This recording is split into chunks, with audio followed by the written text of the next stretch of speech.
Sometimes you go to college and you get a teacher who just studied that subject, or you get a teacher who's actually been an entrepreneur or a businessman or who's owned a company. Make sure that they have really enriching academic experiences, but also that their cultural experiences. We saw kids from 80 different countries across all of our campuses last summer. Hey everybody, it's me, the outside of Wall Street, here from the balcony at the New York Stock Exchange. I always bring you people who are like breaking barriers and doing stuff that actually is affecting other people in this incredibly super powerful way. I was recently asked to speak at a Beyond Now summit, which I had no idea what it was about, through Casey Adams. I went, I spoke, and it was extraordinary. It was a group of young high school students being sort of confronted by some of the most powerful people in social media and in branding and in business, and it was really amazing. One of the most exciting things was I really finally realized that high school students have this incredible passion for trading, for what I do. I mean, there were all kinds of other sort of celebrity kind of characters around, and all they wanted to do was come and get my contact info. That was a mistake. Anyway, so I'm bringing you two of the founders of Summer Discovery. Welcome, guys. Hey, thank you. TJ, Scott, thank you so welcome much for having to us. the Einstein on Wall Street. So you know what? I think we should just launch right into it. So this is an extraordinary program, and it's obviously it's completely consuming my life, and I love it in so many different ways. So let's give them a little background on what's going on. Yeah, so Summer Discovery serves 20,000 students across the country and the world. We have 400 plus courses, and we are really excited to be bringing a day trading class to Summer Discovery students and high school students. Yeah. There's such passion and enthusiasm for students to just do something, whether they are in high school or not. Right. And that's really picked up steam, so we're very excited. Do you have to be in high school? I guess everybody's in high school at some level. For Summer Discovery, we have middle school programs and high school programs, but for our day trading course, high school. Okay, so 20,000 students. You could, I mean, obviously the goal is to have way more than that. I mean, you could have, you could double that in no time. Yeah. Okay, and so how do you? And there's 300 different courses. 400. 400 different courses. That's right. Wow, so that covers absolutely everything. It is. It's And also how many? Go ahead. It's also international, so we saw kids from 80 different countries across all of our campuses last summer. On UCLA's campus alone, we saw kids from 60 different countries, so it's really cool. The first people that we met on campus last year were from Egypt, and they're showing us pictures of the pyramids they're passing, and they're all coming in to learn about these topics that they're really interested in from all around the world. So we're seeing people coming from Africa and coming from Mexico City that are all enrolling in this day trading course, really excited and interested in taking it. Well, I love that part of it. It's super exciting for me.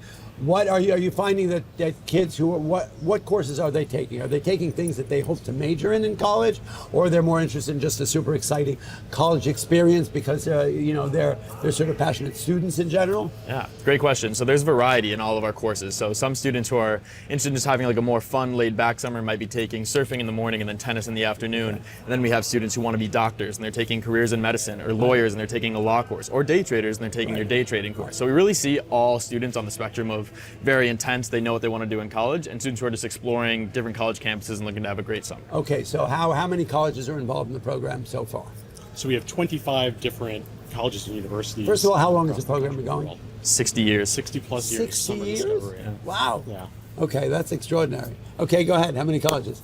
About 30 different colleges. Full-time and programs universities. in each of that many colleges. Yes, Wow. for sure. And growing. So we're excited to continue to have So as much that impact as infrastructure possible. has been going on for all those years. That's extraordinary. Actually, the logistics of pulling that off is quite a daunting task, I would imagine. And to be honest, there are many companies that try to do what Summer Discovery does, but Right. what really makes us different is the strength of the partnerships with the university. Right. We really do partner with them to produce all of the academics, the true college experience. Right. And to TJ's point, yes, some students are coming to us for that pre-college experience. Right. Others are coming to really focus on a particular subject or find what they want to do in life. And So everyone who's in the program, let's say, so we got UCLA. How many students do we have this summer? About 1,000 at UCLA. Yeah, okay, and so across all disciplines. Okay, and so not only are they taking courses, maybe even different courses in the morning and the afternoon, how much of the experience is going to be them interacting with each other as opposed to just the people who are in the courses they're taking? That's a great question. So really the only time they're not all together is in those 3 or 4 hours a day they're in courses. Right. Outside of that, we're taking them all around the surrounding cities of this college campus. So at UCLA, that looks like everyone together is going to Manhattan Beach, Santa Monica Pier, Universal Studios, Six Flags. It's not just a summer school experience. It's everything. It's a full experience. It's an experiential experience. Exactly, Right? yeah, That's how our transformative. lives are going, right? We see that here when a company goes public, right? In the old days, it was just a bunch of guys upstairs signing books and doing this. Now, you'll know there's an IPO happening 4 blocks away because everybody will be doing something, and then you'll show up at the street. I mean, I think that's the way of, how do you get somebody's attention and get some loyalty, is take them all around, like going to the merch thing. We haven't even pursued that part of it yet, but we got to follow up on that. That's going to be super exciting. Okay, so it's just, I mean, I'm daunted by how many kids, how many different courses, how you keep all of that together. And so year over year, how is it growing? Well, so this year you've got more than just UCLA and UMichigan, correct? Are those the 2 bigger ones? Is that where most of the courses are being taught? Some of our longest standing programs, but we also have programs at UT Austin. We have a program at UBC Sauder in Vancouver. We have programs at Oxford and Cambridge. With the same infrastructure? I mean, everybody in each of those things? Wow, that's wild. Mm-hmm. Absolutely. So why are we focusing on UCLA and UMichigan? Just because they're the bigger schools? Those are some of our flagship programs Okay. with a real strong base in the tri-state area. Okay. We know that those students have a particular interest in finance. Okay, cool. Not that doesn't exist. Have there everywhere. been, sorry to interrupt you, other finance courses in the program in years past? There are. We've had corporate finance. We did a personal investing course. Okay. And they haven't. They've been very successful. Okay. But there's a lot of excitement about the day trading. Well, look, I mean, I can speak to it easily because it's my world, but it's unbelievable over the last, I would say, 5 years since COVID, since the market has become accessible, right, to everybody, right? Prior to 2020, you needed to be an accredited investor to trade or invest in the stock market, which meant you have to go through every kind of hoop to open up an account at Merrill Lynch or Smith Barney or something. And, after Webull and Robinhood, that's somebody we should talk about, maybe even backing the program, because I just signed a deal with Robinhood, off the record. But anyway, they would be a perfect person to actually back a program like this, because I'm actually doing a history piece with Robinhood about, because that was the actual initiation of young people getting into the stock market when they showed up around the time of COVID, giving people access that everybody with an iPhone and $100 could suddenly trade the stock market. That had never happened, but it didn't exist before, right? And then Webull came right behind them, but they've been basically the ones that have sort of spearheaded that ability. And since then, well, right out of the gate in COVID, there were 50 million new day traders that came into the market. Curiously enough, based on what we're doing, which is hopefully educating the people to know this isn't about a get-rich-quick scheme, it's about the educational component. More than 80% of those people who came in around the time of COVID burned and blew up and exploded, and they went home with their tail between their legs. Some of them never came back. Because what happened was everybody had a couple of shekels in the bank, and then there was a stimulus package, and then everyone was sheltered in place because of COVID, and then the meme phenomenon happened, right? The roaring kitties and all that giant jumping zebras, and then everyone got all swept up in that kind of madness about stocks going from 2 to 480 and back to 2, and they did not know how to do it. And so what was most meaningful for me is, come through, go. What's most meaningful for me was that none of these platforms had an educational component, right? They were just basically giving access. Yeah. And so, I mean, that's kind of thoughtless in so many different ways. I mean, unfortunately for Robinhood, there was that one kid who jumped out the window because he ended up going out on margin and lost more money than he had. And so without a educational component to trading, it's gambling. Right? It is a get-rich-quick scheme, and it's a scam. And so that is the most important thing. So my partner, David Green, and I'm the moderator-in-chief, he's the teacher, and it's his intellectual property, is basically, it can be as simple as technical analysis and risk management.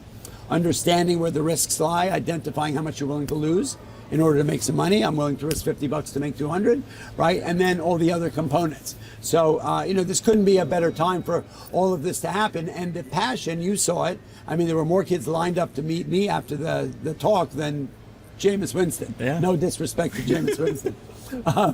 But that's how amazing it is. At this point, my demographic is literally from 8 to 80. Yeah. Right, and it's crazy. I just got a book deal, and the name of the book is I never planned on any of this, right? Because it seems such a strange thing that that I literally can't even walk down the street without being just like, deluged by I was on the subway the other day. I sat down within 5 minutes, half of the subway car knew me, saw me, had a picture of me with them at some point in the last 60 days. And they were all like trying to, virtually sitting on my lap. So the fact that we're doing it now and the fact that there's so much passion and interest around day trading is exploding globally, sure, right? exactly. And that's it. So the program doesn't exist in other countries. It's foreigners who are going to come to the U.S. to take your course. Well, it does exist in the UK. Okay. And we hope to bring you to the UK Right. for next summer. But I think something you said really resonated with me. There's not enough great education on these platforms and how to actually do. There's virtually none. There's Yeah. virtually none. But also the in real life component, which is so rare, where you're not necessarily learning something on TikTok, as great as that may be on YouTube, and be able to do that in person is something that's really powerful, and that is what has really resonated with students. Well, look, it's like sometimes you go to college and you get a teacher, teaching a subject who studied that subject, or you get a teacher who's actually been an entrepreneur or a businessman or who's owned a company. There's such a difference, right? There, especially in the trading space, there are 1 million 2-year, master traders are in the world right now. There's so many. It sort of came in with this swoop of people who came in, got accessibility to the market, started trading, and became amazing at it. And after 2 years, they're already, they're claiming to be, the greatest trader on earth, and they won all these awards, and they became this and that, and they have courses, and they're selling them, and they have millions of followers, who are sort of, following them like lemmings off the top of the iceberg. It's that kind of thing. So there's no excuse for 40 years of experience, right? Yeah. That's key. And I kind of get the sense that you're, if anything from like the beyond now, that everybody who's doing something is living it and experiencing that. Absolutely. Right? That's kind of the most exciting thing. 100%. What is the most popular course? Currently Sports Business Academy with Okay. Anderson School of Management at UCLA campus. It differs from campus to campus, but at UCLA, that's what it currently is. Sports management. You guys know who David Meltzer is? Of course. We do. Okay. Yeah. So yeah, he's a very close friend of mine. He's actually was somebody who sort of saved my life in a lot of ways. And I should. Have you ever met him? We have not. He's somebody you should Jacqueline connect. has mentioned him. Which Jacqueline? Burnett. Oh, okay. Well, yeah. So it's Casey, right? Of course, that was how I got to you. Yeah. No, he would be a perfect person to come and grab. I don't know if he could ever grab 2 weeks away to do it, but he would be even a great person to have as one of the speakers that way. Absolutely. 100%. Yeah. One of my favorite things about that class is students who sit there, the instructor usually says on the first day, how many of you want to be an athlete, a general manager, the owner of a sports franchise? Right. Or Everyone Jerry raises their Maguire. hands, right. And what the students don't necessarily realize going into that course is the number of jobs in sports Right. That still have major impact on and off the field court. And so that course is all about that. Right. And it has been one of our longest standing, most popular courses really across all of our programs. Right. So you bring up a point which is super important. So obviously the biggest fear that I've found in college kids and in high school kids is there going to be a job for them when they get out, right? Obviously AI has completely spooked everybody that they're going to be outsourced and we're going to just running around like the Jetsons with a bunch of robots and there's going to be no work for anybody, right? And I've done my due diligence to the nines to make sure I know the answer to that question, and that is erroneous on 100 fronts. So I work with a guy named Dan Ives. He's the #1 tech analyst in the world. He works at Wedbush. He's you've seen him on TV a million times. He's like known as the best dressed man on Wall Street. He has a clothing line, the only one besides myself who has their own clothing line. He dresses in these wild outfits. But he's the guy who called AI when it was $30. He told everyone to buy Nvidia at 30 when everyone thought it was just a hype and bullshit. Yeah. And now they're all wishing they had listened to him. And he has his own ETF of his favorite stocks, and he's a master. And so he and I have a podcast together called Einstein and Ives, and we had a show on CNN for the last year. And I pound the pavement with him to please convince me on a daily basis that there is going to be work, and AI is not outsourcing younger people as they go off into the career world. And he assured me that that's not the case. What they get good at may have to be altered and curated a little bit so that they have the qualities necessary to do things in the AI world or in the data center world or the energy sector relative to that stuff. However, our lives are going to be benefited tenfold more then it is going to have a negative impact us by AI in general, right? Which is, that's good to know. So, obviously the biggest question is there going to be work for me when I get out of here? So there's this new Invest America initiative. Michael Dell does this thing where they put, him and Trump put up $250,000 each, and for every kid that's born now, between now and 27, are going to get a stock account with $250 in it. And so they are working with State Street and all these other big firms. And so I was speaking with State Street, and they said they want me to work with something about that initiative because it's huge. That should be just the beginning of of everything. Because what people don't understand about the stock market is, the one great number which I always say is, if you were to take $250 a month and put it in the S&P 500 from the age of 18 to 60, you'd have 1.4 million. Wow. By passive income, passive investing, doing nothing. Everybody thinks you've got to have a whole shitload of money to invest before you're ever going to get rich. Why don't I go out and buy a bunch of sneakers and shit, and waste my money there as opposed to putting $10 a day into the stock market? So the woman at State Street, State Street is sort of an enterprise investment. They go through all sort of the crusty or, wealthy. They invest money for rich people already, and they realize that the next generation of investors is being sort of schooled now. Yeah. People who are in high school and in college now already are savvy enough to know every high school kid who comes down here, who I do a masterclass for, already has a friggin' account at 14, 15 years old. And that's crazy.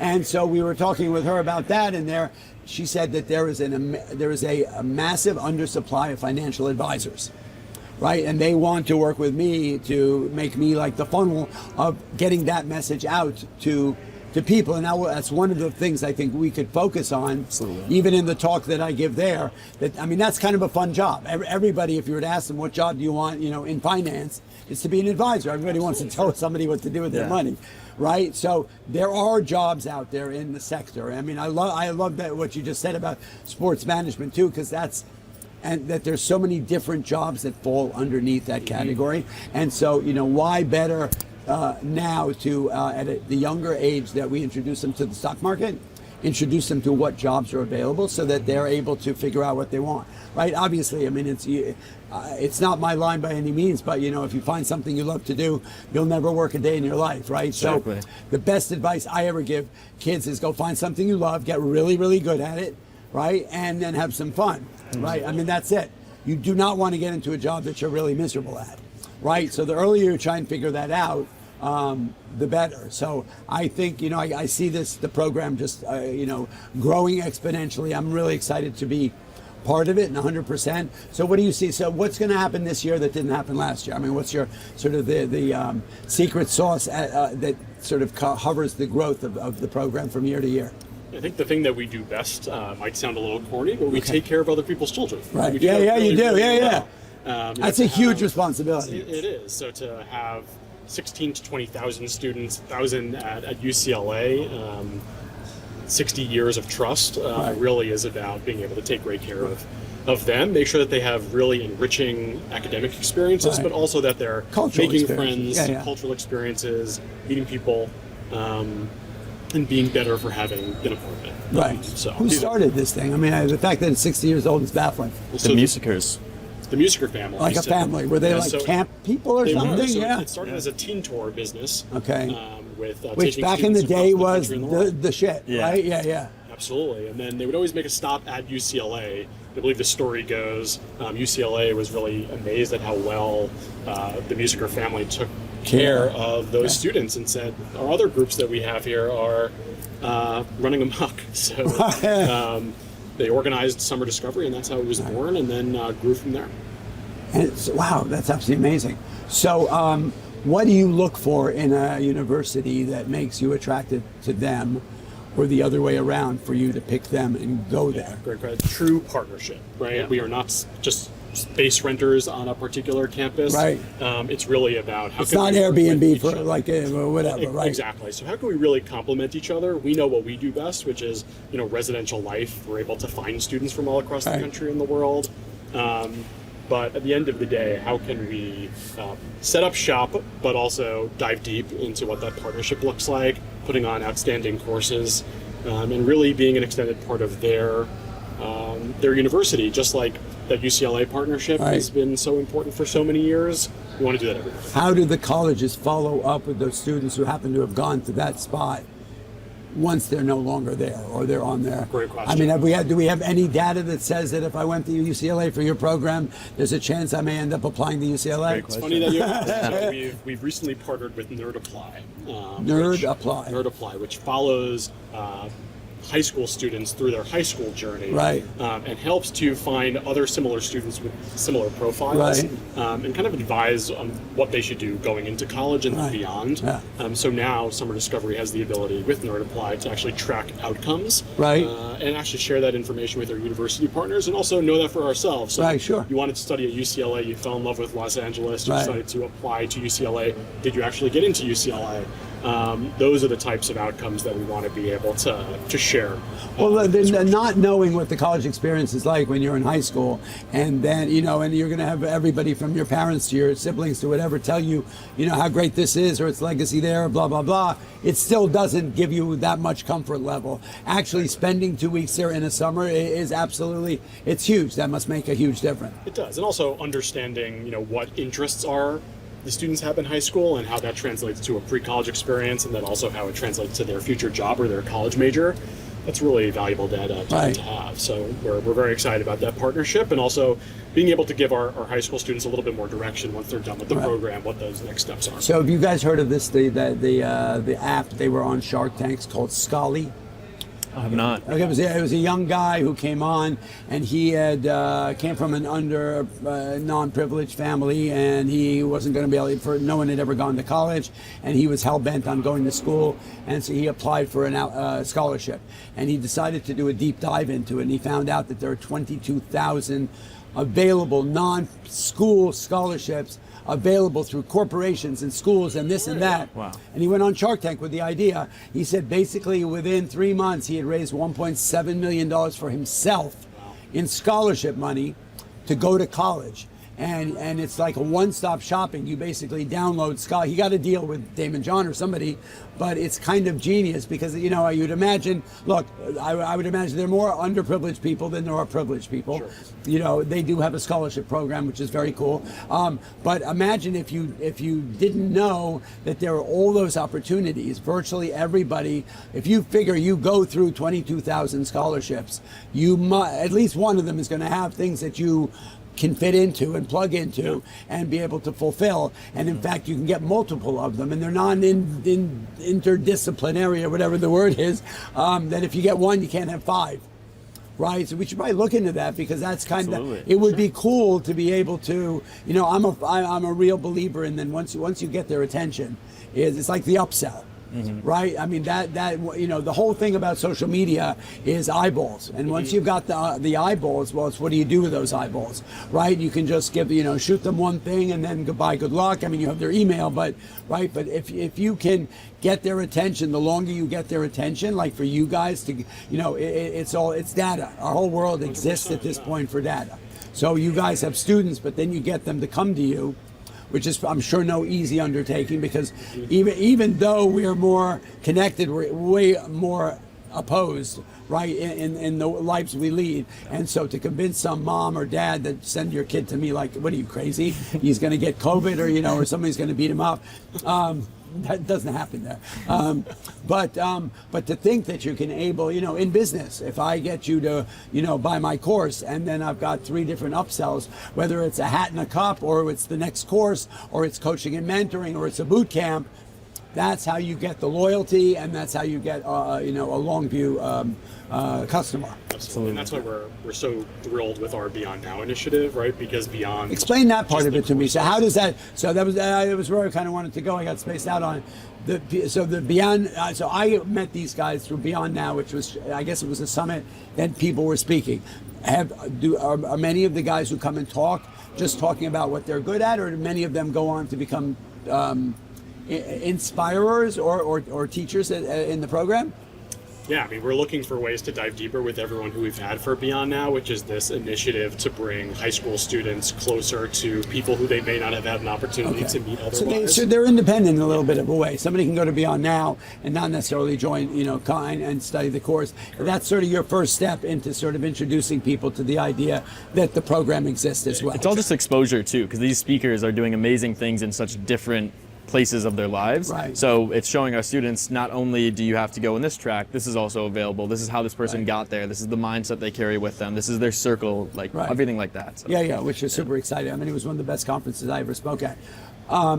So the people who take care of the kids, so I had joined a course and there's somebody like a counselor who's taking care of my non-academic experience is different than the person who's my academic experience. Yes, correct? 100%. So actually myself and Katie, Cornell campus manager, we hire our own staff and we do international and domestic staff. We do background checks, fingerprinting. These are all people who are really passionate about working with high school age students and want to make the most out of their experience. And they're also really excited to be in amazing places like Los Angeles and experience that for themselves as well. And we really listen to all of our students' feedback on if they have a specific trip or specific place they want to go to. We will make that happen because we want them to get the most out of their experience. Same for our staff. How many people who came there once come there twice? There's good turnover, but it happens differently at different campuses. So if there's a campus at Cornell who has more domestic staff, we see a lot more domestic staff returning year over year than we will international staff, or they might switch up campuses since we have so many. Students. Oh, students. Yeah. They typically will do different programs. So people will come back and do it again? Yes. Okay, which is always, it's like We have some, a reverted customer. Yeah. There was something I wanted to ask. I think I lost it. Hold it. I don't want to lose the thought. The infrastructure of summer discovery program. Describe for me who's at the top and what are the different roles sort of in the tree that help run the way that runs the company. Like from the head guys or to directors to to counselors to whatever. Just so everybody understands the infrastructure. Do you mean from a full-time basis or like on a season? No, like a summer thing. Yeah, Like you've got. Explain to me the direct. This is for my own benefit, but who's at the top and how does it trickle down from there? So every program has a program director. Right. They are the ones. Each who program are meaning each ultimately course. Each or program. So each campus. What it makes a program. So we're on all of these different campuses across the country and the world. So right? UCLA, everything that's going on in UCLA this summer has a program director. Exactly. Okay. And they are responsible for that full program, which means that all the students in it, all the staff in it, everything that all the happens different within the courses. program. Okay, fine. Good job. Yeah, right. They also traditionally have one or two associate directors who are responsible for supporting that role. A programmer who is responsible for all the off-campus extracurricular activities, the academic field trips. Which those are different qualities that take each one of those persons. So you're usually an academic coordinator or maybe an associate director who focuses on the academics, which is the person who's really responsible for the academic partnership, working closely with the director. And then usually head RCs, who are kind of head counselors. So head resident counselors, they're the ones who are making sure that the child care is as best it could possibly be and managing the staff. And then from there, the resident counselors who all have groups of students who they work with. Okay, and then there's the teachers. Yes, of course. They're separate totally. Is their job, is there any overflow of they'll teach their course? What other parts of their, what other roles do they play within the, how much more do they interact with the students than just see them 4 or 5 hours a day for 5 days for 2 weeks? Yeah, so really beyond the courses and some office hours and anything that we might be doing extracurricular, like our Beyond Now initiative at UCLA, we always try to get our instructors involved, or if we're doing a speaker series or a seminar, that's where instructors may be getting involved, but for the most part, it's really that classroom time where they're spending the most time with their students. Are there more programs this year than there were last year? Yes. Not programs like more colleges, but more courses like this. There is. There is, and I think every year it's a little bit of a mix, right? We want to revisit them, we want to get feedback, and then sometimes there's too many options, right? So we want to make sure that the courses that we have are exactly what students are looking for. So every year we refine And then we have cool opportunities like the day trading course, which Right. is something that we didn't have Right, last for sure. year. And, Right, that's- so you're reading the room, Absolutely. you're seeing what's going on, and you're updating and pivoting where necessary. Absolutely, for Is sure. there anything you want everyone to know that differentiates this program from any other program that may be similar? Yeah, I mean, I think 60 years of Huge, trust and huge. reputation Yep, is that's- something that's incredibly important. People who I'm fortunate to get to work with who are on campus ourselves, really taking great care of other people's children. People who, if you call UCLA over the summer, you're going to get TJ. And I think that that's pretty unique. Right. And also people who really, as you said, read the room. We are in classrooms, we are out with the students, we are asking them for feedback, and we are really delivering on it, not just when they get home for the next year, but in the middle of their experience. Right. We really feel we are the very best at what we do because of the course offering that we have, the experiential things that we do, the culture that we build, and again, that 60 years of trust, which is something that's very important to us. Amazing. I love everything about it. When I see something I like, I sort of promote it and love it and carry it around with me in my pocket. So I'm super excited. Check out Beyond Now. Check out Summer Discovery. The recruiting process in high schools, is that something that goes on for the rest of the year? I mean, that's sort of a hands-on thing. It's done through what, social media and all the other channels that are available? Yeah, for sure. Applications are summerdiscovery.com, where everyone can apply if you're interested in the course. Or That's how you reach them? Say it again. Summerdiscovery.com. Or any questions, info@summerdiscovery.com, and a member of our And team. he'll answer. It's private email. That's right. But yeah, we're very responsive, and even though we're getting closer to summer, there are still students who are enrolling. Right. Amazing. Guys, I couldn't be more excited. We're in the perfect spot for it because you know what? It's all about education. And the earlier you learn about something, it's surely been proven that, you get better at it. And you guys are opening eyes, ears, and brains. And that's great. Because, what's that line? The idle mind is whatever. We don't want that. Stay away from the idle mind. Anyway, that's all I got to say. I'm the Einstein of Wall Street, Summer Discovery. Giddy up.